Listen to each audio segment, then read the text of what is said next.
Kalau jadi suster itu boleh nggak sih mengunjungi keluarga itu? Oh, boleh ya. Jadi kalau jadi suster itu kita tetap boleh mengunjungi keluarga. Nanti sebentar lagi besok tanggal 1 saya cuti. Jadi ada masa-masa kita itu boleh mengambil cuti atau libur bersama dengan keluarga. Kalau biasanya kalau di OSF itu kalau cuti itu diambil 1 tahun itu 12 hari. Tapi kalau cuti itu diambil 2 tahun sekali itu 24 hari. Enak sekali. Jadi kalau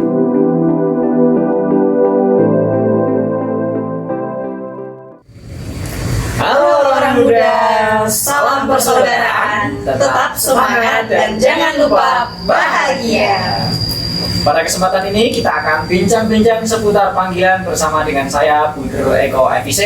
Dan saya Suster Barbara OSF. Dan saya Suster Gisela OSF. Nah, tentu teman-teman masih ada yang bertanya nih, "Lah, kok sama-sama OSF kok bajunya berbeda?" Nah, tidak usah dijawab sekarang, tapi nanti suster akan menjelaskan mengapa kok warna bajunya berbeda.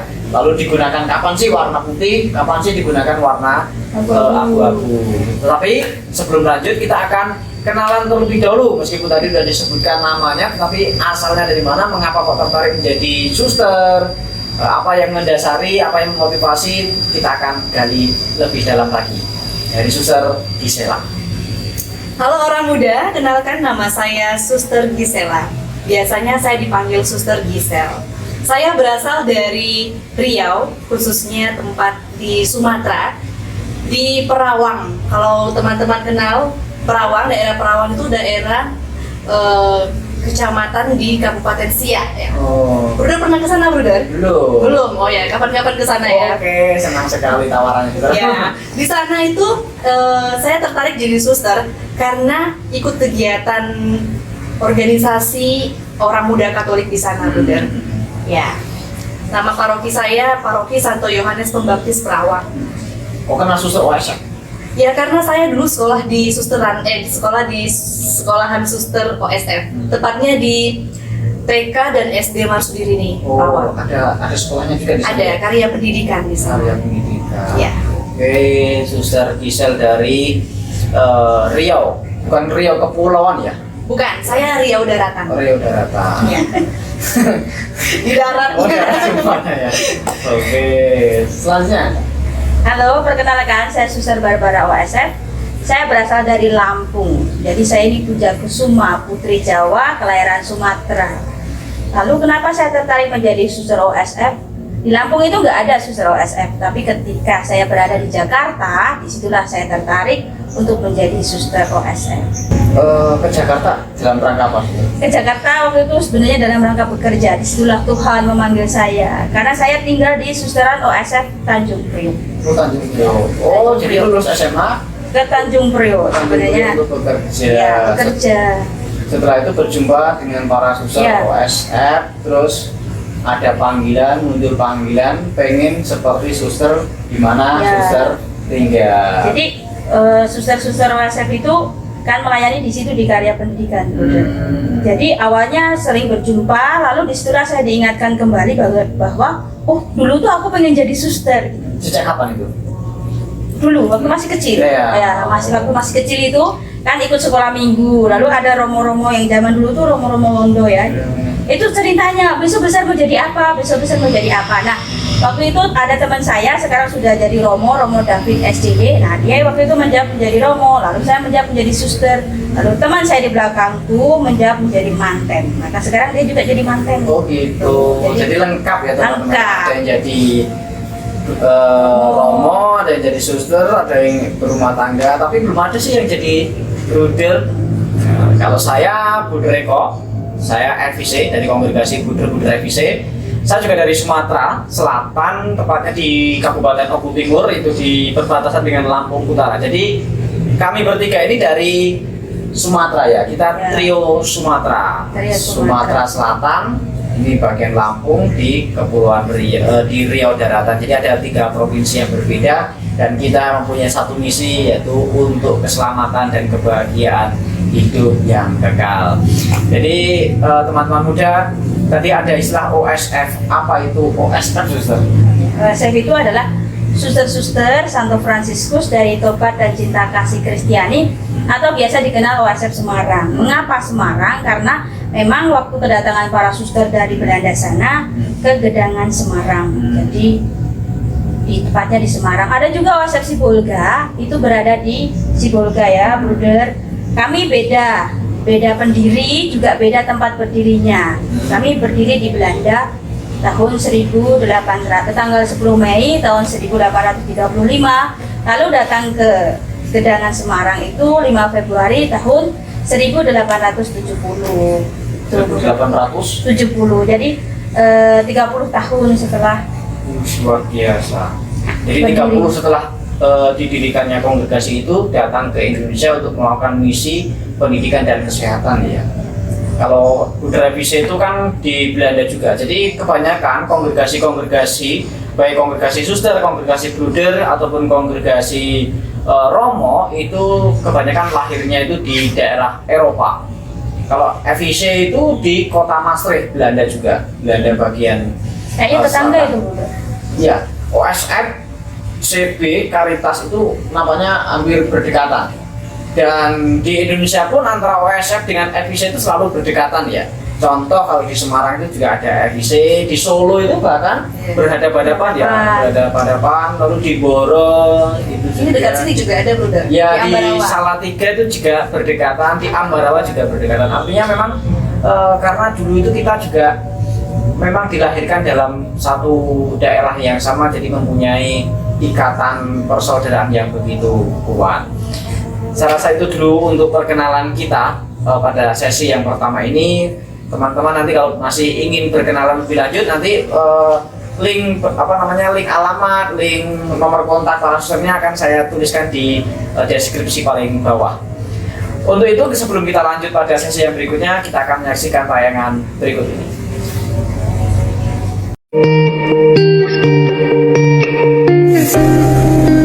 Jadi suster itu pengennya ketika udah lulus SMA baru usia 18 tahun. Jadi untuk teman-teman yang sekarang masih SMA yang merasa masih kecil, jangan takut untuk memulai karena panggilan bisa untuk semuanya. Saya ingin menjadi suster karena waktu itu saya bertemu dengan sosok seorang suster dan suster itu begitu ramah, baik hati sehingga saya tertarik untuk mengikuti jalan panggilan Tuhan. Saya masuk di OSF sejak tahun 2003. Pertama aku mau masuk suster itu waktu habis kerja. Jadi tidak menutup kemungkinan untuk teman-teman yang sudah bekerja masuk jadi suster. Saya masuk jadi suster sudah bekerja 5 tahun. Baik orang muda, kita akan masuk pada sejarah kongregasi kami masing-masing. Tentu akan kita mulai dari kongregasi suster-suster OSF. Suster Gisel, apa sih yang melatar belakangi lahirnya kongregasi suster-suster OSF itu? Yang melatar belakangi suster-suster OSF itu ya karena keprihatinan ya, Bruder. Para suster itu prihatin dengan khususnya Ibu Magdalena waktu itu, Ibu Magdalena Daman itu pendiri kami. Beliau prihatin dengan anak-anak waktu itu. Bagaimana tidak, Bruder?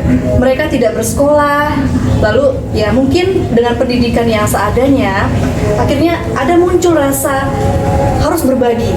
Meskipun dalam keadaan yang sangat sulit saat itu, Ibu Magdalena berada dalam revolusi Prancis waktu itu, perang ya, Bruder. Dan untuk mensukseskan apa yang dicita-citakannya itu atau ingin mencapai panggilannya itu banyak perjuangannya. Nah, karena adanya rasa prihatin tadi, akhirnya semangat membara itu muncul gitu. Dan puji Tuhan, semangatnya Ibu Magdalena itu Deus Providebit, menyelenggarakan, Tuhan menyelenggarakan, maka terjadilah seperti yang sekarang itu, waktu itu. Deus Providebit. Apakah sama dengan penyelenggaraan ilahi? Oh, beda. Beda ya?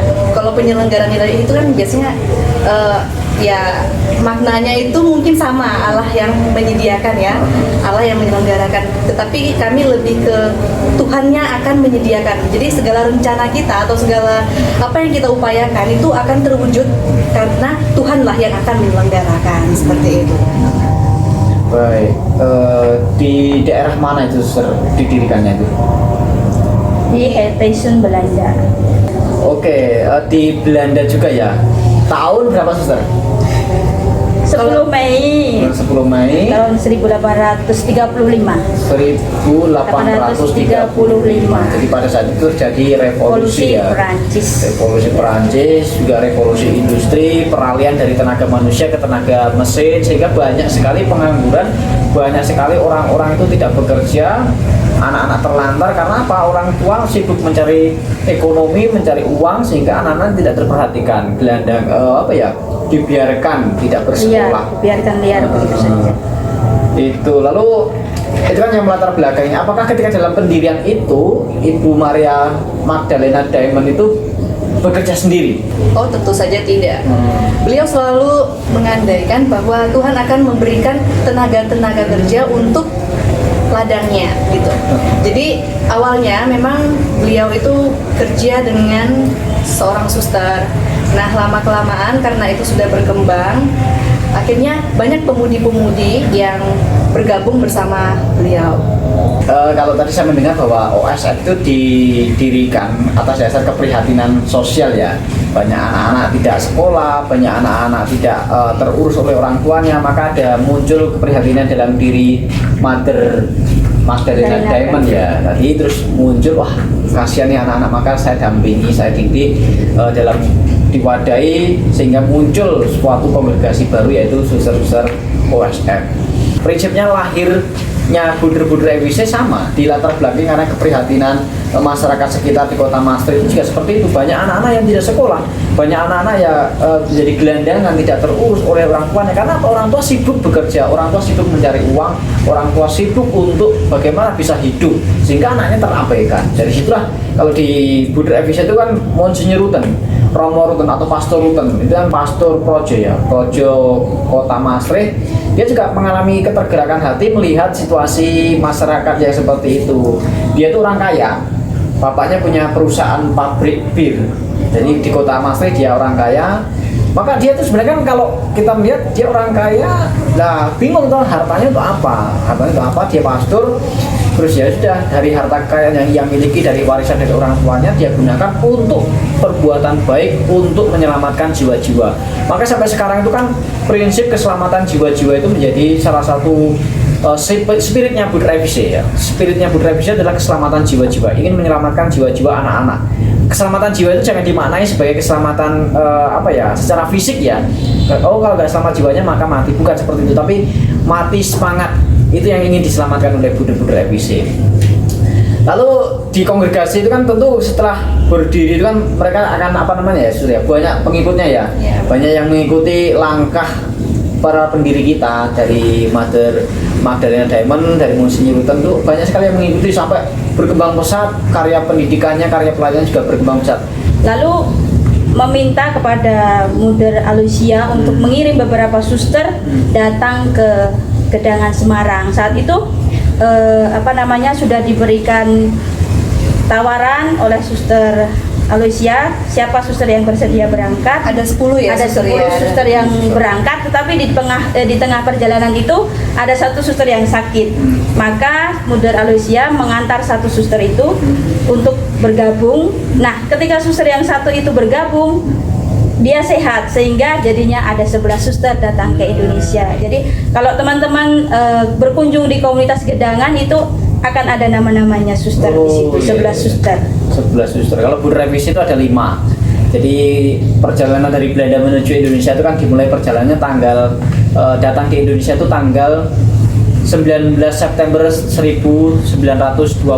Itu tanggal 19 itu mendarat berlabuh di Tanjung Priok, lalu tanggal 19 sorenya berangkat ke Yogyakarta, sampai di Yogyakarta tanggal 20 September. Maka yang sering sekali digunakan Buder EWC datang ke Indonesia itu tanggal 20 September karena memang misinya itu kan di kota Yogyakarta, yaitu awalnya itu dikitologi. Nah, dikitologi itu kan juga berdekatan dengan OSF dan di situ. ada susteran, pastoran sama Buder EWC. Jadi memang semuanya itu kan kita datang ke Indonesia itu adalah satu misi atas undangan melihat realita masyarakat yang prihatin, melihat anak-anak yang terlantar, kurang pendidikan, kurang perhatian. Maka kita misi kita, misi gereja adalah untuk keselamatan jiwa-jiwa, untuk menyelamatkan anak-anak dari keterpurukan, dari hidup yang tidak teratur, untuk diarahkan, untuk didampingi, untuk dididik agar semakin menjadi pribadi yang luar biasa. Maka datanglah kongregasi OSF, kongregasi Putra EBC, dan juga kongregasi-kongregasi yang lain. Saya rasa juga sama, kecuali kongregasi yang benar-benar lahir di Indonesia. Ada AKA. Suster AKA itu kan lahir dari Indonesia, bukan dari luar negeri. Suster AKA itu dulu ketika proses akan berdirinya, yang mendampingi ibu rohaninya adalah dari OSF. Jadi kami punya hubungan yang dekat antara AKA dengan OSF. Jadi merasa ini saudara. AKA itu apa ya? Abdi Kristus. Abdi Kristus. Jadi artinya pembimbing rohaninya itu dari suster-suster OSF itu ya? Awal mulanya ya. Oke. Lalu kalau di Indonesia sendiri, apa sih karya suster-suster OSF itu? Kan kita kalau tadi di Belanda itu kan karya pendidikan ya, kebanyakan ya karya pendidikan. Lalu tadi di awal jadi disinggung oleh Suster Gisel, ada sekolah, ada perkumpulan Maksud Diri ini ya. Selain dari pendidikan, karya-karya OSF itu apa saja? Ada karya kesehatan, yang tadi pertama itu karya kesehatan dulu, karena kita mensehatkan atau menyehatkan dulu orang-orangnya, baru kita didik, gitu. Jadi karya kesehatan pertama dulu, lalu karya pendidikan, lalu karya sosial, dan terakhir ada namanya K3B ya, suster ya. Apa itu? Karya bidang lain. Ada Rumah Sakit Santa Elizabeth Semarang. Rumah sakit. Mungkin Bruder pernah dilayani di sana ya. Ya, hanya berkunjung saja. Jadi pasien mungkin pernah gitu ya. Hanya berkunjung kalau ke rumah sakit, saya enggak mau tinggal di sana. Oh gitu. Selain itu juga di sampingnya itu kalau tidak salah ada stikes ya, Tia. Oh ya, itu Setelah perguruan tinggi, itu di pendidikan. Kita ada SLB juga. SLB di mana itu SLB? Saya SLB baru dengar ada SLB. ada di Mena, Itu di daerah timur sana.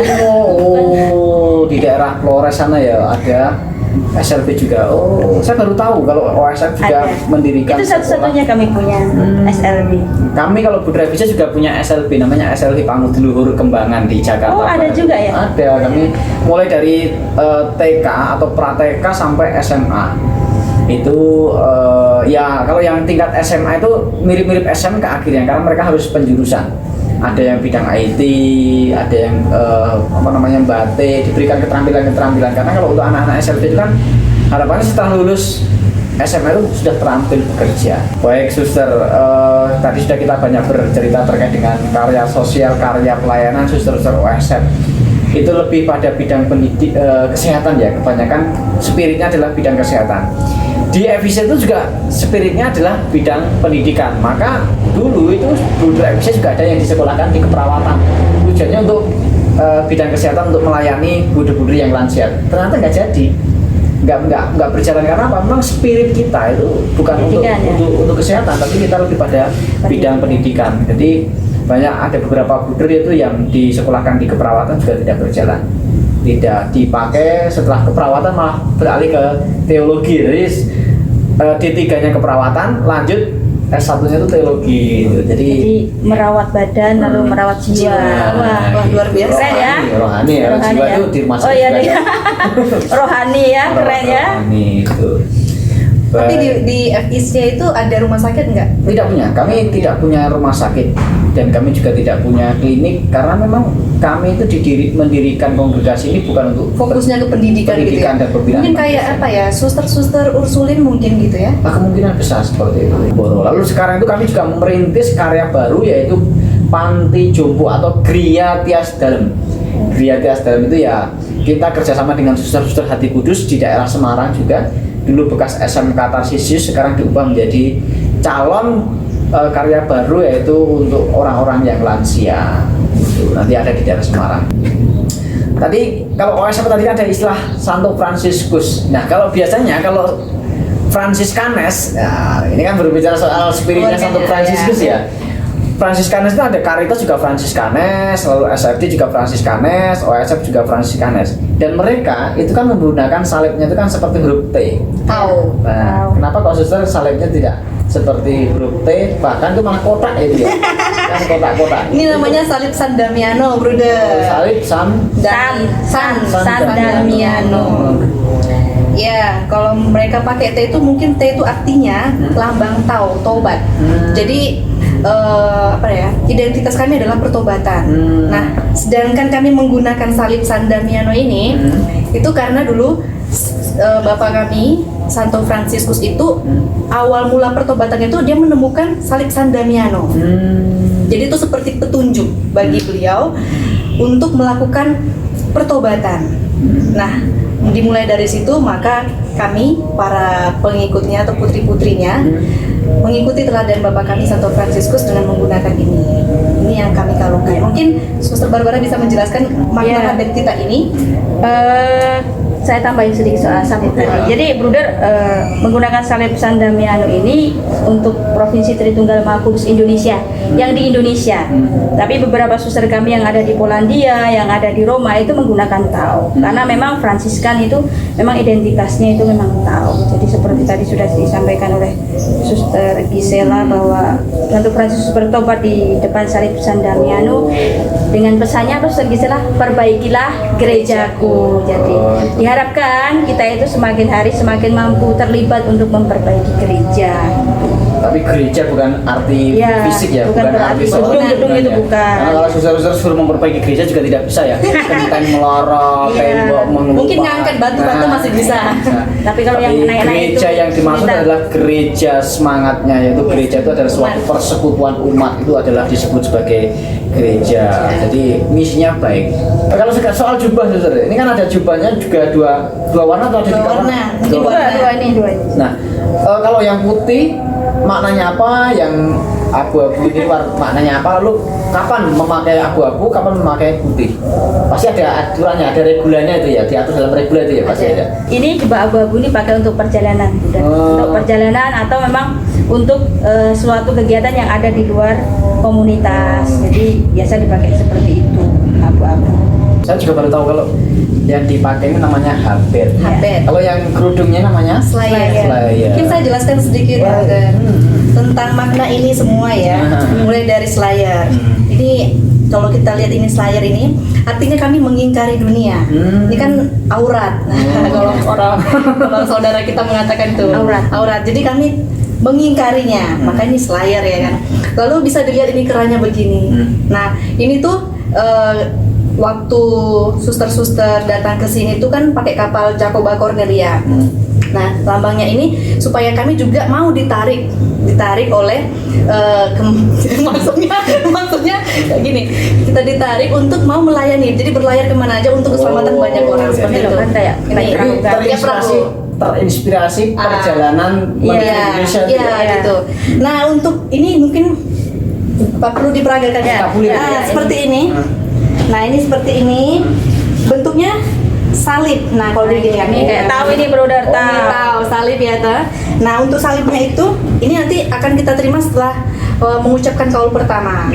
Nah, supaya yang tadinya novis itu kan masih tanpa kalung seperti tanpa ini, kalung. tapi setelah profesi itu kita akan dapat kalung supaya kita mau memanggul salib bersama Kristus tadi dengan cara pertobatan Oh, seperti gitu. itu. Iya. Nah, itu Baik. penjelasan mengenai Jadi maknanya. dulu itu kan kalau tidak keliru itu kan OSF itu juga jubahnya kan warnanya hitam, yang kerudungnya itu yang seperti Ya. mohon maaf ada di film-film itu ya, menakutkan kan itu ya. Itu kenapa kok bisa berubah seperti itu? Kalau setelah perkembangan zaman ya Bruder kan ada kita namanya statuta. Statuta itu dia mengatur bagaimana provinsi ini boleh mengambil kebijakan berbusana yang sesuai dengan daerahnya atau negaranya. Nah, Indonesia memilih warna putih dan memilih warna abu-abu. Karena warna putih di Indonesia itu dianggap warna yang suci, murni seperti suci, itu. murni, ya, ya. Lalu kalau di luar negeri kita juga susah-susah kita ada yang tidak berjubah. Ya Sir ya, yang berjubah hanya di Polandia. Yang lainnya Biasa pakaian biasa, itu ya. pakaian biasa. Jadi memang itu diatur di dalam statuta dan itu juga sering menjadi pertanyaan Bruder ketika ada suster Dewan Jenderal datang ke Indonesia. Pertanyaan yang paling pertama disampaikan, mengapa kok nggak pakai jubah? Karena itu mereka punya peraturan sendiri, boleh memilih. Nah kalau Airbisa itu kan sebenarnya jubah yang saya gunakan ini jubah bukan jubah resmi ya.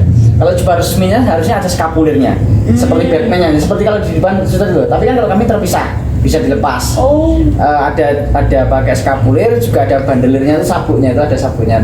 Lalu kalau soal perubahan warna dulu juga bruder-bruder di Belanda itu jubahnya warnanya hitam. Satu, kalau di Indonesia mengapa kok berubah jadi putih, tadi sudah disebutkan. Satu maknanya adalah soal kesucian, ya putih dianggap suci. Lalu disesuaikan juga dengan situasi yang ada di Indonesia. Bayangkan saja para bruder panas-panas seperti ini di kota Semarang menggunakan jubah warnanya hitam, gelembung-gelembung, rasanya seperti apa? Pasti panas. Panas banget. Kalau di luar negeri itu kan hawanya dingin, mereka menggunakan jubah warnanya hitam. Dan para bruder itu juga kalau menggunakan jubah itu tidak setiap saat, berbeda dengan para suster. Iya. Maka lebih mudah ya, identitas bruder itu lebih susah dikenali daripada identitas para suster. Kalau saya tanpa menggunakan jubah, orang tidak akan tahu kalau saya itu bruder. Nah, kami juga punya reguler. Kalau bruder efisien itu mengenakan jubah itu biasanya hari Minggu pergi ke gereja. Kalau saya setiap kali saya datang ke sekolah waktu ngajar itu selalu menggunakan jubah, karena ya mohon maaf ya, para bruder itu jarang sekali dikenal. Para bruder itu tidak pernah dikenal oleh masyarakat. Susah, ini bruder, ini romo, ini bapak, itu kan susah. Maka seringkali bruder itu seringkali disebut sebagai bapak karena nggak menggunakan identitas apa-apa. Identitasnya nggak nampak gitu karena nggak berjubah. Jadi bagus itu bruder kalau ke sekolah pakai jubah itu juga bisa menarik anak-anak. Lalu kami juga sebenarnya punya seragam dinas itu pakai pakaian kolar gitu. Nah, tapi kan kolar itu kan juga menimbulkan banyak persepsi. Yang mengenakan kolar itu kan biasanya kalau nggak pendeta ya pastor. Iya. Maka kalau saya menggunakan kolar pergi ke sekolah atau pergi ke tempat umum itu selalu dikatakan, wah pastor, romo. Padahal saya bruder, karena apa? Identitasnya itu kan kadang-kadang sudah melekat. Harusnya kalau bruder yang menggunakan jubah lengkap, pakai skapulir, pakai kalung, terus baru disebut sebagai bruder, identitasnya sangat kentara. Maka para suster itu jauh lebih dikenal daripada para bruder gitu. Jadi itu terkait dengan makna baju atau jubah yang kita gunakan. Kalau romo, bruder itu sering sekali disebut sebagai jubah. Saya baru tahu kalau disebut sebagai habit. Habit. Jadi tapi orang umum sering mengatakan jubah, tapi untuk kami para suster itu Iya, habit. betul. Karena masyarakat mengenalnya ya ini jubah, Ya, jubahnya suster, jubahnya pakai romo, kerudung, gitu. Tadi sudah dijelaskan maknanya, apa artinya kerudungnya, apa artinya kerahnya ini yang di leher ini maknanya apa, lalu makna skapulirnya kalau dibentangkan itu ternyata membentuk huruf T atau salib tadi, salibnya Fransiskus ya. Iya. Baik, suster. Saya rasa itu menjadikan kita semakin kaya terkait dengan sejarah OSF, sejarah budaya fisik, karya-karyanya, bahkan sampai makna jubah yang kita kenakan pun sudah disampaikan oleh Suster Gisel maupun Suster Barbara. Saya rasa untuk sesi yang kali ini kita akhiri sampai di sini dulu. Kita rehat sejenak dan tetap di ruang biara.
Baik, Suster.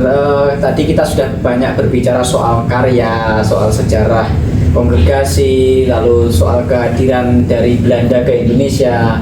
Nah, sekarang kita akan banyak berbicara soal bagaimana bila ada orang muda yang ingin bergabung bersama dengan kongregasi suster-suster OSF, atau nanti saya juga akan menjelaskan bagaimana jika ada seorang pemuda yang ingin menjadi seorang buder, nanti ada syaratnya apa, lalu bagaimana proses pendidikannya sampai nanti menjadi suster itu apa saja yang harus dilakukan. Dan nanti kita akan banyak berbicara pada sesi ini, Suster ya.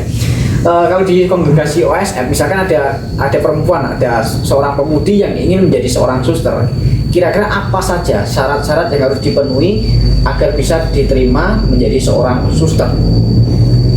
Syarat untuk menjadi seorang suster OSF, yang pertama sudah dibaptis minimal 2 tahun, lalu sudah menerima sakramen penguatan, lalu ada batasan usia minimal 18 tahun, lalu maksimal berapa, Suster? 35 tahun. Minimalnya 18, maksimalnya 35. Kalau lebih daripada itu nggak diterima ya? Jarang Ya. Jarang ada yang mau. jarang ada yang mau dan jarang diterima juga. Oke. Nanti akan mengalami kesulitan ketika proses ke Selain depannya. 3 hal tadi, ada lagi yang harus dipenuhi supaya tidak ada tidak ada hambatan untuk di proses selanjutnya.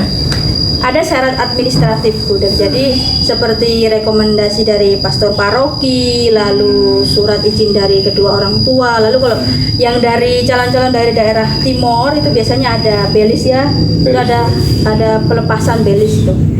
Surat pernyataan pelepasan belis. Kalau kita mungkin seperti apa ya, sermahar mungkin itu supaya tidak ada tuntutan-tuntutan nanti proses adat itu. Oh, gitu ya. Dari situ. Kalau di FIC belum pernah sih ada istilah semacam itu, karena memang di kongregasi Buder FIC itu yang dari daerah timur juga baru sedikit sekali, dan laki-laki mungkin tidak tahu berbeda atau enggak ya antara laki-laki dengan perempuan terkait dengan belis tadi ya. Kalau terkait dengan belis kan karena pihak perempuan itu kan memang yang punya keluarga dari pihak perempuan itu yang menuntut belis, jadi itu supaya nanti tidak terkendala dalam proses berikutnya, jadi ada pelepasan belis. Baik. Nah, setelah tadi kan syarat-syaratnya sudah dilengkapi nih, mulai dari persyaratan usia sampai persyaratan administrasi. Nah, lalu setelah selesai, apa yang akan dilakukan oleh kongregasi maupun oleh calon suster ini? Jadi mereka setelah syarat-syaratnya itu lengkap, jadi mereka mulai memasuki tahap aspiran. Jadi tahap aspiran itu minimal 2 bulan, maksimalnya 6 bulan, atau kalau memang dibutuhkan akan ditambah lagi. Tapi ketika dalam proses masa aspiran itu juga enggak langsung syaratnya terpenuhi saat itu, Bruder. Jadi pendamping di situ berfungsi untuk membantu untuk memenuhi syarat-syarat yang belum terpenuhi. Jadi membantu mereka ketika mereka kesulitan mendapatkan surat, namanya rekomendasi atau surat dari orang tua. Jadi kita kontak terus dengan orang tua seperti itu. Aspiran itu wajib nggak, Suster? Kalau sekarang diwajibkan. Oh, diwajibkan ya. Karena syaratnya tahapnya kan aspiran, nanti ada postulan, nanti ada novisiat, nanti ada suster junior gitu. Baik, setelah kan tadi aspiran selesai, antara 2 sampai 6 bulan selesai. Lalu tahap selanjutnya yang harus ditempuh oleh seorang calon suster adalah Tahap masa postulat, lalu masa novisiat 2 tahun, postulat tadi 1 tahun, novisiat 2 tahun, setelah itu kaul pertama. Dan dikatakan suster junior. Oh, suster junior. Jadi masuk juniorat tadi ya? Ya. Oke. Belum, beda lagi. Beda lagi? Kalau Masa junior. Jadi masa junior. Kalau juniorat itu di kongregasi kami itu masa sebelum kaul kekal. Jadi ada 1 tahun khusus itu namanya tahun juniorat. Oh gitu. Nah, ini nanti ada perbedaan mungkin perbedaan istilah yang dipakai oleh kongregasi suster OSF dengan kongregasi Buder FIC terkait dengan juniorat gitu ya. Ya. Prinsipnya kalau antara bruder sama suster itu hampir sama. Yang membedakan nanti hanya hal-hal teknis terkait dengan misalkan aspiran. Di kongregasi FIC itu aspiran itu tidak diwajibkan dan tidak aspiran itu tidak masalah. Jadi kalau persyaratan administrasinya sama, mulai dari persyaratan dari usia, lulusan apa, persyaratan dari orang tua, persetujuan dari orang tua, administrasi sama, semuanya sama. Hanya yang membedakan satu, soal aspiran. Di FIC tidak wajib aspiran. Kalau mau aspiran ya silakan, kalau tidak juga tidak apa-apa. Lalu kalau masa pendidikannya juga sama, postulan 1 tahun, novisiat kanonik, novisiat lanjutan, lalu profes pertama. Setelah itu, nah setelah profes pertama ini masuk tahun junioral selama 1 tahun. Jadi setelah dari transisi dari frater menuju ke bruder muda itu ada masa junioral untuk mempersiapkan, tujuannya kalau junioral itu adalah mempersiapkan para calon bruder ini untuk terjun ke dunia ke karya biar tidak kaget, biar siap menghadapi realita bahwa dia itu sekarang bukan masa pendidikan, dia sekarang adalah mulai masuk berkarya. Meskipun kadang kan di masa pendidikan kan semuanya kan idealis rutin dari pagi doa, pagi bersama sarapan, lalu habis sarapan ada studi dan sebagainya. Nanti kalau sudah menjadi seorang bruder dan berkarya di suatu unit karya itu kan ritmenya sudah agak sedikit berubah. Nah kalau tidak hati-hati ya nanti akan kaget, loh kok berbeda realitanya antara yang di masa pendidikan dengan masa sebagai seorang bruder ataupun juga suster. Kalau suster nanti lebih pada setelah 1 tahun menjelang kaul kekal ya, nah itu yang membedakan. Tapi prinsipnya menjadi seorang bruder atau seorang suster itu persyaratannya hanya sama. Perbedaan yang ketiga adalah soal jenis kelamin. Kalau suster itu wajib perempuan, kalau bruder itu wajib laki-laki. Iya, itu pasti. Itu. Lalu ini terakhir suster, kira-kira apa sih sukacita menjadi seorang suster supaya teman-teman muda ini juga tahu nih, saya tuh pengen jadi suster tapi kadang ragu-ragu kalau jadi suster itu kebahagiaan apa sih yang diperoleh, tetapi orientasi kita bukan mencari soal kebahagiaan, tapi ya ketika kita menjalani panggilan itu kan itu ada sesuatu yang mendorong dan menggerakkan kita. Dari pengalaman para suster, baik suster Gisel maupun suster Barbara, sukacita apa yang suster alami ketika sudah menjadi seorang suster? Dari suster Gisel dulu. Oh iya, sukacita saya yang pertama ya mungkin waktu saya meninggalkan keluarga saya dan ya teman-teman saya, itu saya kehilangan satu keluarga mungkin. Tapi ketika saya jadi suster saya mempunyai banyak saudara jadinya, semua jadi saudara. Mungkin saya punya pengalaman waktu itu saya pergi masih jadi suster novis PKB waktu itu. Ya saya kesusteran angka itu. Nah kami di sana tuh nggak saling kenal, tetapi ketika bertemu itu oh suster gitu. Ya gimana ya, rasa persaudaraan itu lebih erat di sana. Jadi sukacitanya itu ya nggak bisa terbayar karena keluarga saya itu ada di mana-mana ternyata seperti itu.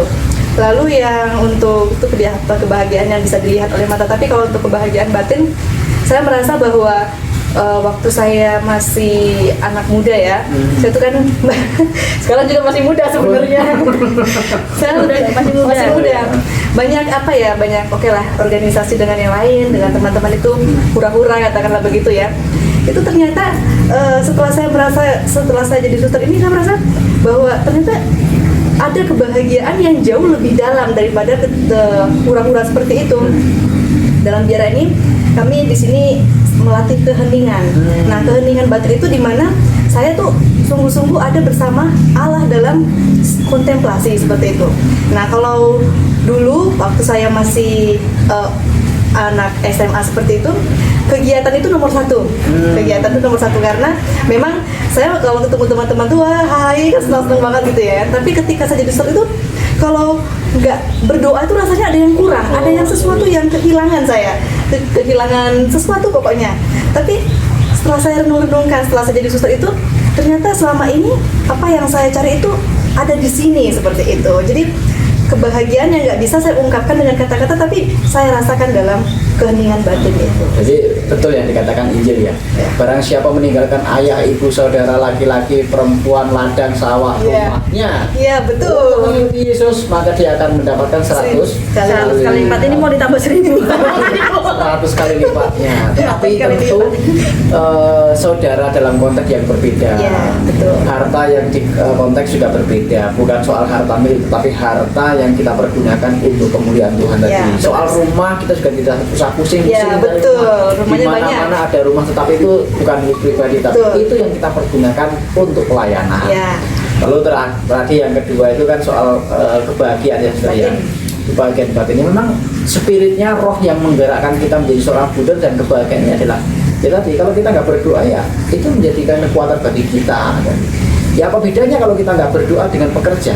Apa bedanya kalau kita merasa baik-baik saja tanpa berdoa, tanpa ekaristi, merasa nyaman-nyaman saja ya kita nggak ada bedanya dengan, mohon maaf ini bukan soal mendiskreditkan kuli ya, tapi memang kita sebagai seorang religius ya dituntut doa, bekerja, hidup berkarya, berkomunitas itu menjadi suatu hal yang tidak bisa dipisahkan dan tidak bisa mendapatkan porsi yang lebih. Semuanya harus seimbang, entah doa, karya, dan hidup bersama. Itu juga penting. Nah, mungkin dari Suster Barbara, tadi kita sudah menyampaikan soal kebahagiaan, sukacitanya menjadi seorang suster OSF.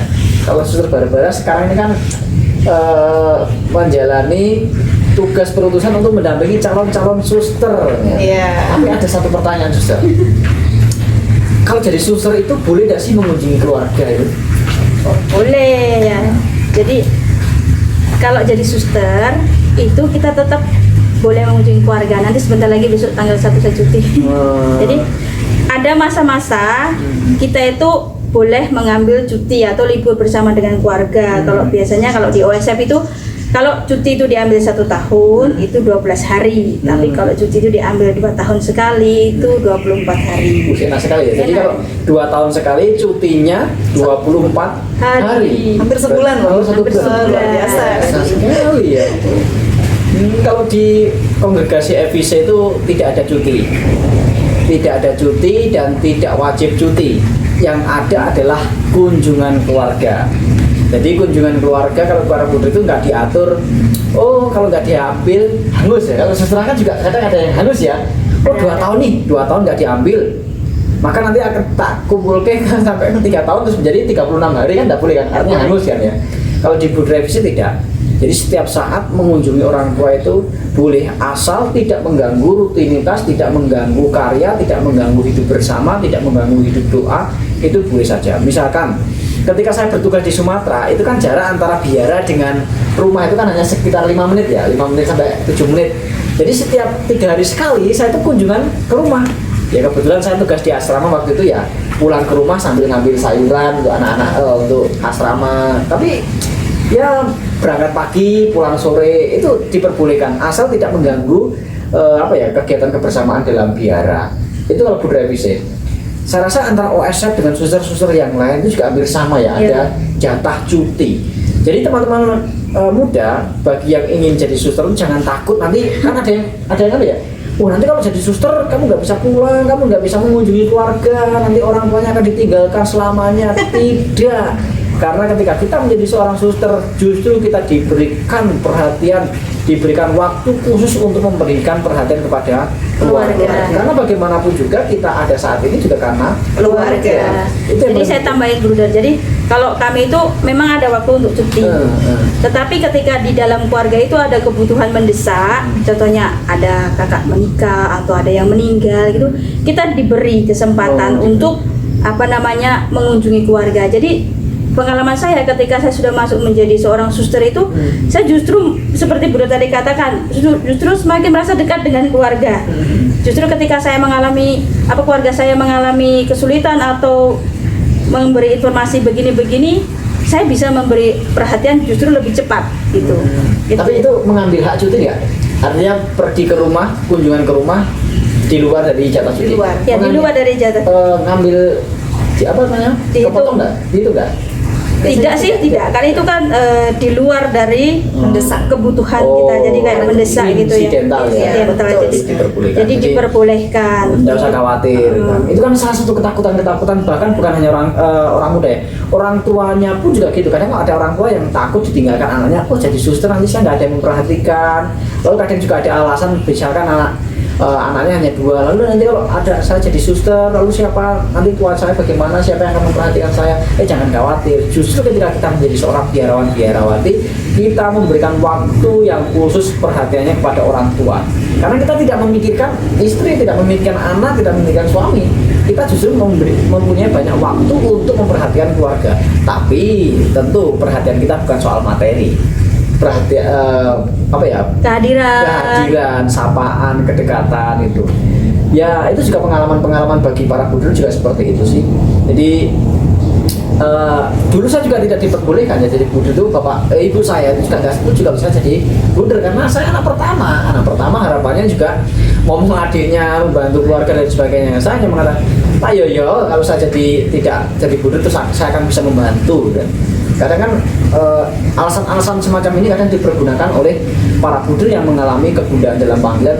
Wah saya mau keluar karena saya ingin membantu orang tua. Tapi kadang juga saya pikir justru ketika saya keluar dalam situasi kegundahan itu tidak membantu orang tua, justru akan merepotkan orang tua. Dan ini yang menjadikan refleksi bagi kita bersama bahwa menjadi seorang buder, menjadi seorang suster itu kita tidak akan pernah kehilangan orang tua dan kita juga tidak akan pernah meninggalkan orang tua karena kita bisa seperti ini juga karena orang tua. Maka sayangilah orang tua, kita doakan dan kita bisa teguh sampai sekarang juga karena doa-doa dari orang tua loh. Adanya banyak sharing-sharing itu kan awalnya orang tua nggak setuju, tapi dalam perjalanan mereka juga setuju. Karena apa?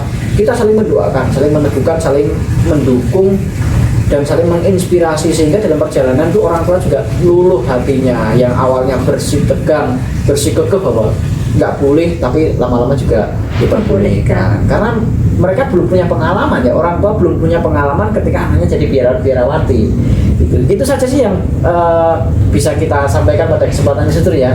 Terima kasih atas kesempatan bisa berjumpa, bisa berbagi bersama. Semoga perjumpaan kita pada kesempatan ini bisa memberikan inspirasi bagi teman-teman yang masih mengalami ragu-ragu, mengalami kebingungan mau kemana setelah lulus SMA. Nah, jangan lupa tanya kepada Suster Gisel ataupun Suster Barbara. Nanti akan kami cantumkan di deskripsi, kolom deskripsi nomor handphone bagi Suster OSF. Juga nanti link kemana kalau saya misalkan mau menjadi seorang suster siapa yang akan saya hubungi nanti akan saya cantumkan di link deskripsinya. Nanti silahkan teman-teman khususnya yang perempuan-perempuan ya, jangan yang laki-laki nanti tanya-tanya yang laki-laki jadi buder. Laki-laki tanyalah dengan saya, nanti di link di situ juga ada. Dan di channel Ruang Biara sudah banyak sekali informasi terkait dengan bagaimana menjadi seorang buder, kemana kalau saya mau jadi buder, siapa yang harus saya hubungi, semuanya ada di situ.